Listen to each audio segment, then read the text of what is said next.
Thanks for tuning in to another episode of Inside Recreation. I'm your host, Carmen Berrios Martinez, and we have got some special guests joining us today. We've got George Johnston IV.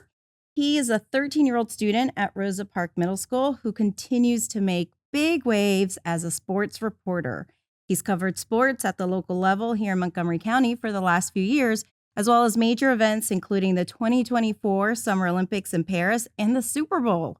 He's also made appearances on Nickelodeon and the Kelly Clarkson Show. His dad, George III, is also here to share his perspectives and the support he and the rest of the family have provided George on his journey. Thank you both so much for joining us. How are you guys? Doing well. Thank you. It's so great to have you guys. So, all right.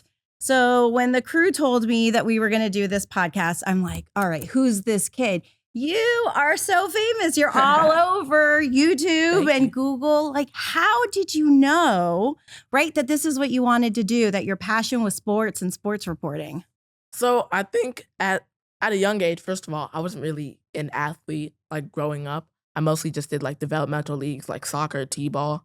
It wasn't really until Super Bowl 53, and this was mostly because I, like, love history, and Super Bowl 53 was the Patriots versus the Rams. Then I made that connection, like Patriots from the American Revolution. And that kind of kickstarted my love for football. And then as the next couple years went on, I started playing Madden a lot, like doing my own commentary on Madden, started watching a lot more football.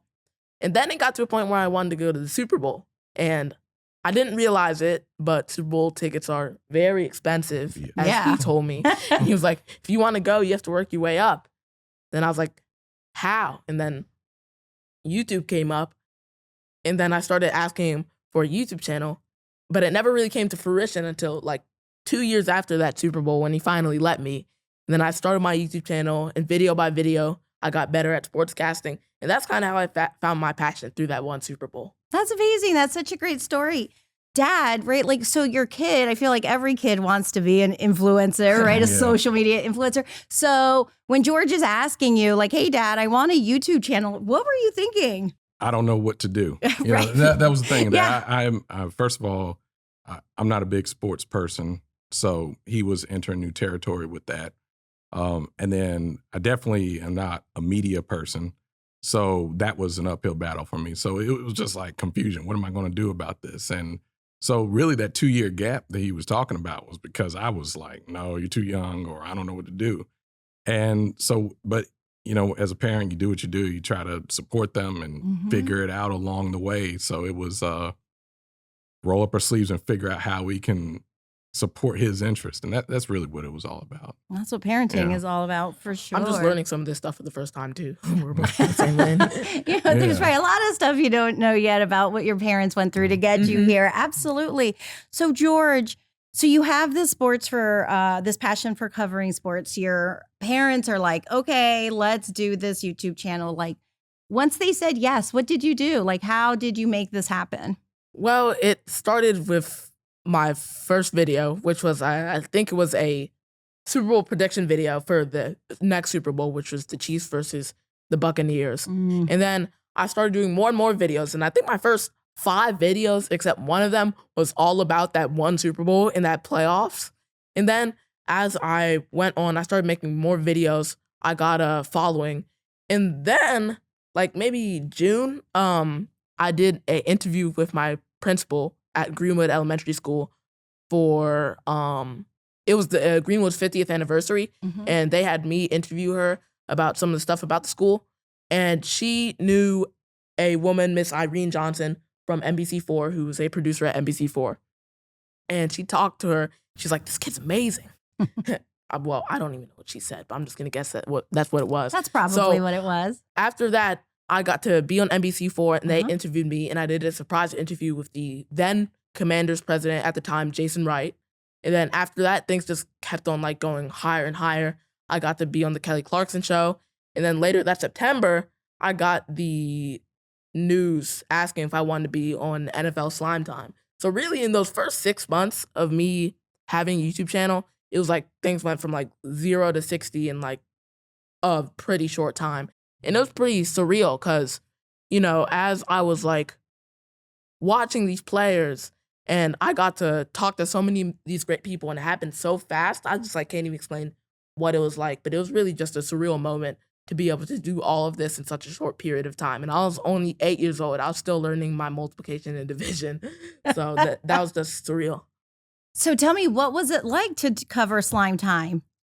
I think it's really cool to Yeah. see like the production behind it, and really because I was filming on Sundays and then I got to see the episodes on Wednesdays. So yes, I was filming and I knew the script, but I didn't really know what the final product was until Wednesday night when I watched it just with everyone else. So I was also really a spectator to the show as much as I was part of the show, and it was really cool getting to see some of the props when I went up to the actual studio to see them film an episode, and just overall getting to see what it was like to do that. It was just amazing, and that's something that I'm gonna hold for a pretty long time. That's great. So like all of this seems to have happened fairly quickly, right? So we kind Absolutely. of, we paused 2 years in order to make sure we're comfortable with putting our child out on the internet, right? And then it snowballs. So how did you guys deal with that kind of mounting? Yeah. I'll tell you, it was learning on the go. Yeah. It all started off with, well, he already mentioned how Miss Irene Johnson, the producer, linked up with him, and she was a producer for Molette Green, and she was the one that interviewed George on that first episode. And the first thing I did when Nickelodeon called was I reached out to Molette Green and asked, hey, do you have an agent? Because we got a contract in our hands and I don't know what to do with this. Sure. And fortunately she linked us up with her agent, Brian Jacobs. He was in New York area and knew the casting director, which wonderful person, that Danielle Pratsfelder-Demchick. She's a casting director at the time for Nickelodeon. And everything worked out, right? They negotiated all this stuff behind the scenes. And then from there, once the contract signed, you're really holding your breath because you got television appearances coming up. You got all these things that you've never seen before. Screen Actors Guild paperwork that you got to deal with. There's a lot of stuff that first time we're just, fearing, like, what are we getting ourselves into? Right. But it all worked out. And I think the biggest thing was it was always what's next. Because when he started off, it was just a 3-episode guest appearance, which was on the contract, and had options for extensions and all these option years and things like that. So 3 episodes turned into 3 seasons with like 70 plus appearances. And so every time you're not knowing what's next. So newfound attention was really holding our breath. Want to make sure we make the right steps. School's first. So that was always like the main thing first. And this television stuff was really second for us. So we were really just trying to do our best. So there was really no formula to it, especially since he's not an actor. Yeah. And that's the thing which a lot of these kids that are on these television shows, it could be a sports show, it could be any show. They're actors first or entertainers or actual influencers that get on these shows. And he is a kid that is a journalist, a sports journalist. So it was a whole different dynamic. So we were rather unprepared, but we did our best. Yeah. I mean, that's, I think, really what we all try to do, right? Every day. So I heard that recently you've been thinking about shifting a little bit from reporting to writing. Tell me a little bit about that. So I think I'm definitely still doing a lot of reporting, but I think definitely the shift to doing more writing and writing more articles was because of like how I've been doing a lot more athletics recently. But like I said earlier, I wasn't really an athlete growing up, and only about 2 to 3 years ago is when I started playing tackle football, and that's really become a huge part of my life because I think it gives me an edge that not a lot of sports journalists, not just at my age, but overall have. Because now not only can I talk about sports, but I have the background knowledge of playing them. So I think that's really been a huge part of how I've sort of molded how I speak, write, talk about sports. But I think definitely having less time during the week because I'm playing more sports than I used to be definitely impacted why I'm writing more than I used to. But I think that this is overall going to help me in the long run because now I have background knowledge on all sports that gives me an edge. Because a lot of times, especially for me when I'm playing football and watching, there's a lot of things about not just football, but in all sports that you can't really understand unless you've played it. Mm-hmm. And I think that gives me an edge over a lot of people. And that's why people like Tom Brady are getting paid so much to be sports broadcasters on things like Fox News, because he has the background knowledge of not only playing in the NFL, but being successful in the NFL that more people will want to tune into. And I think that's something that can help me in the future. Yeah, absolutely. So when you write, do you prepare differently for writing versus reporting on the sidelines, or is kind of your preparation process the same? I think at least so writing, usually when I'm making videos and when I'm reporting, usually I try to get an outline and do some research on whatever I'm going to be talking about or who I'm going to be speaking to. And I don't think it's really that far from just writing articles, because really, me and my dad have been, my dad keeps on telling me when I'm writing an article, he's like, you can turn this into a video really easily. And he's right, because really the way you write an article, not only is it an article, it's really an outline for doing a video. Yeah. So while it's pretty different, because normally for videos, I'm not actually writing an article. I'm just writing notes and questions or something that I want to talk on. But I think it's pretty similar in the preparation and the research. But of course, filming a video and getting ready for that is a lot different than just writing an article and posting it. But I think they're not as different than a lot of people think. So you talked about playing tackle football, but you play some other sports Yes, too. definitely. So, I mean, you're keeping yourself really busy. What other sports are you playing? So I think I want to go by like throughout the year. So fall, of course, right now I'm doing tackle football, Mm-hmm. but I'm also doing stroke and turn at my local aquatic center to get conditioned. And that's really just year round from like now, just started October to really May. Mm-hmm. So I do that. Winter, I do house basketball. And of course, I like just play basketball throughout the year, but winter is just house basketball. And then spring, it really depends. But for the past couple of years, I've definitely been doing flag football during the spring, and just rinse and repeat. Summer, I don't really play anything during the summer, just get conditioned and get ready for the football season. But I think keeping myself active throughout the year and getting a wide variety of sports that I'm playing, it really helps. Because another thing my dad talks to me about, he takes things from one sport and talks about how they can apply it to football, because that's my main sport. So like, say how swimming trains your legs and your whole body can help you with football, because you're using your legs a lot, you use your legs a lot in football. And yeah, and then the cardio in basketball applies to football, because I play running back and linebacker, so I'm doing the majority of the running on the team. So I think honestly, the variety of sports that I do throughout the year, not just football, it really helps me with football and also the other sports that I play. Yeah. So, Dad, Montgomery County Recreation, right, seems to have been a big part, or is a big part of George's kind of sports, career here. How has Montgomery County Recreation played a role? It's been pretty much there from day one for us. Like the aquatic center has always been a big draw for us.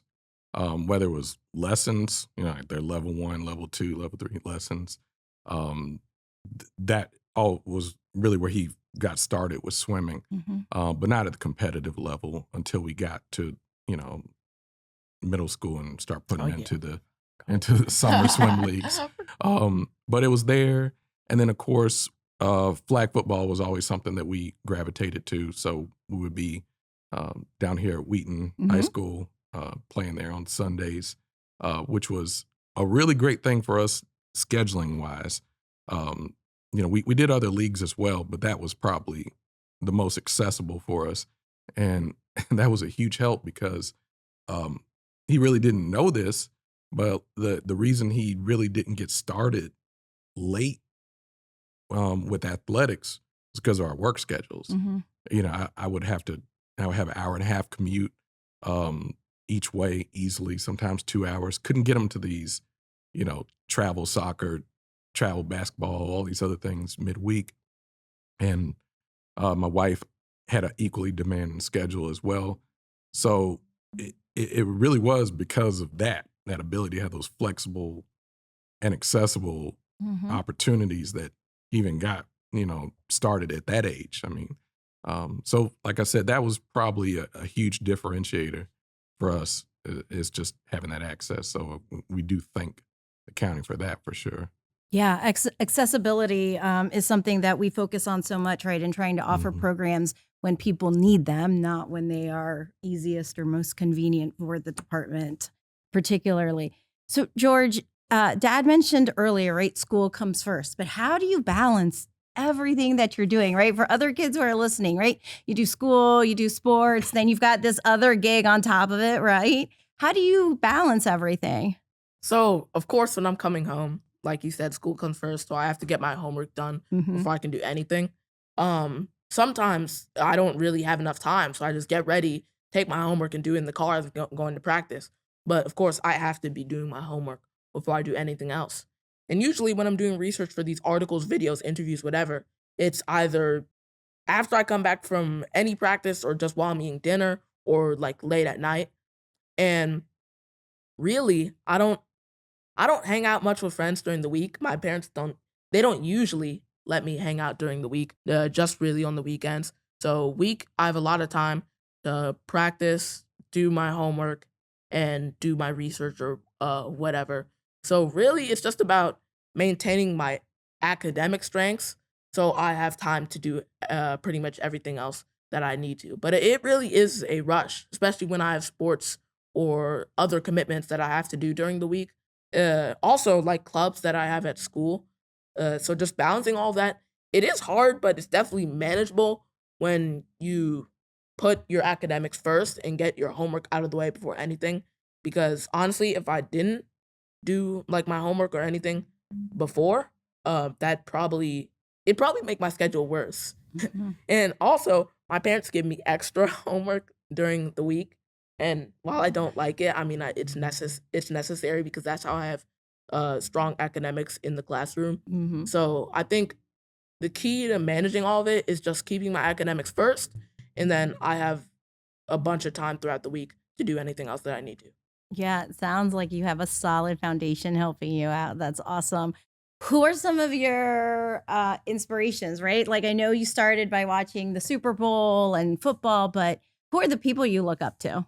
Well, coming back to that Super Bowl, Tom Brady was definitely the player who I gravitated towards instantly.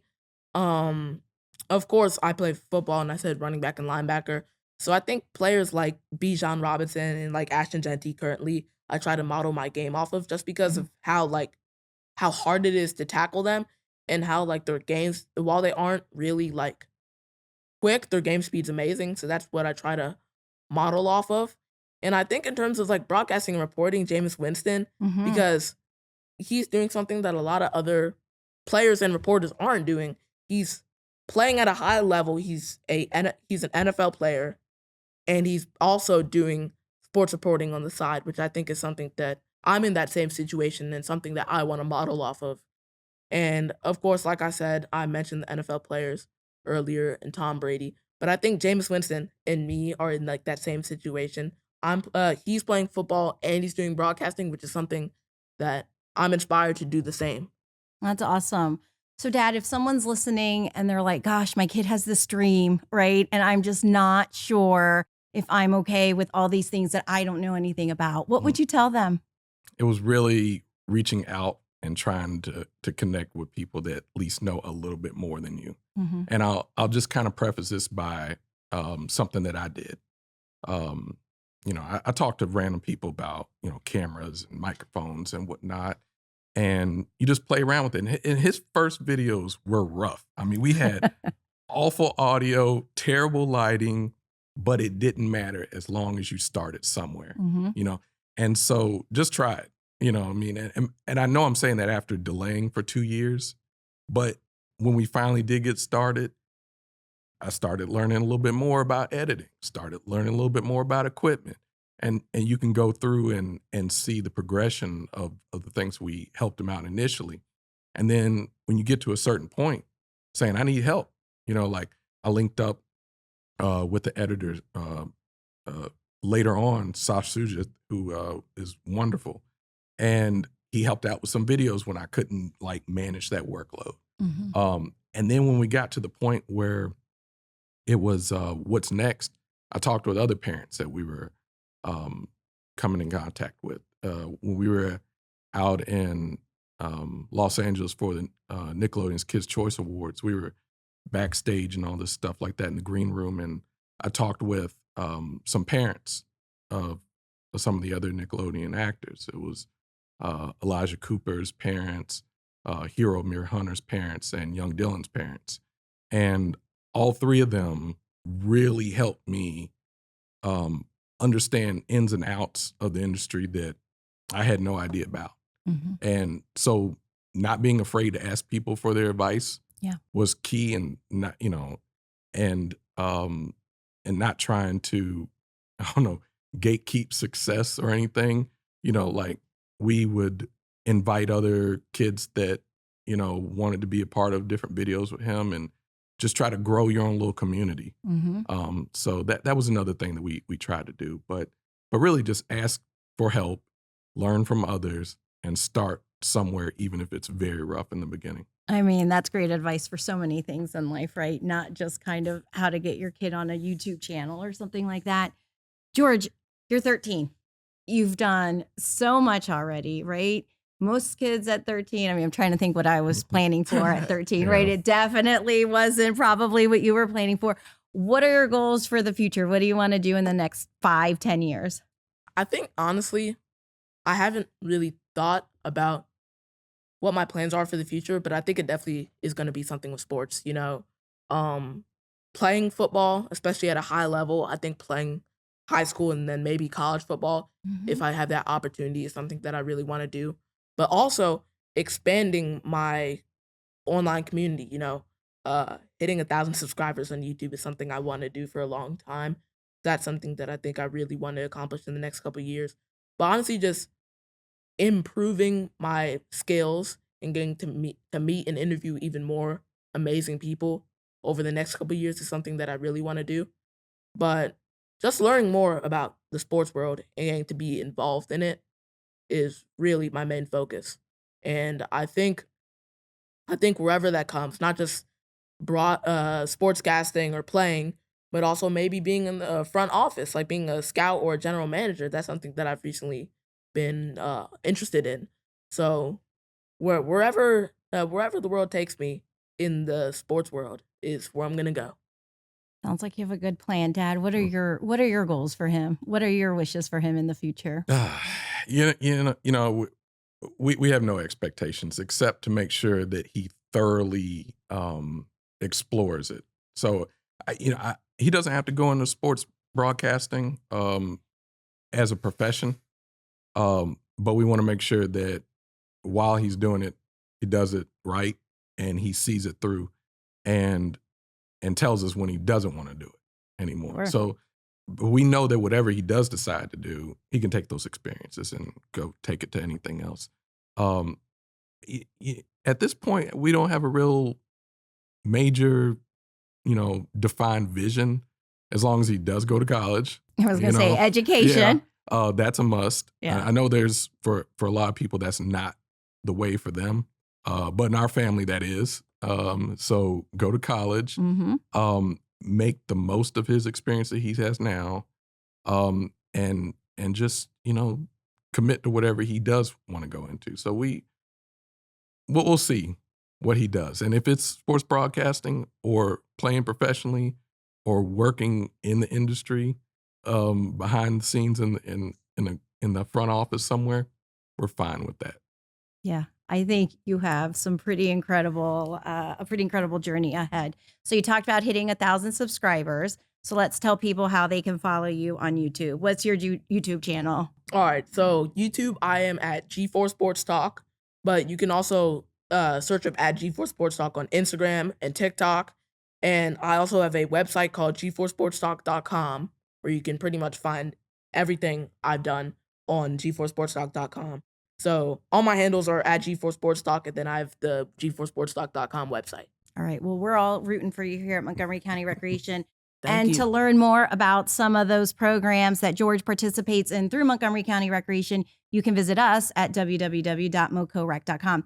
Guys, thanks so much for being here with me. This was so Thanks much for having fun. us. We I am enjoyed rooting ourselves. for you. Thank you. I think a lot of us are rooting for you. We're going to be looking out for you over the next couple of years and see all the amazing things Yes, ma'am. you Thank you. do.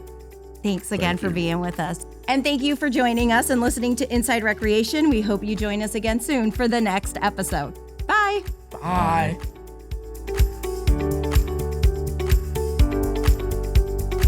This podcast is brought to you by County Cable Montgomery, your source for news and information from the Montgomery County government. Connect with us via cable, Facebook, Instagram, or YouTube by searching for County Cable MoCo.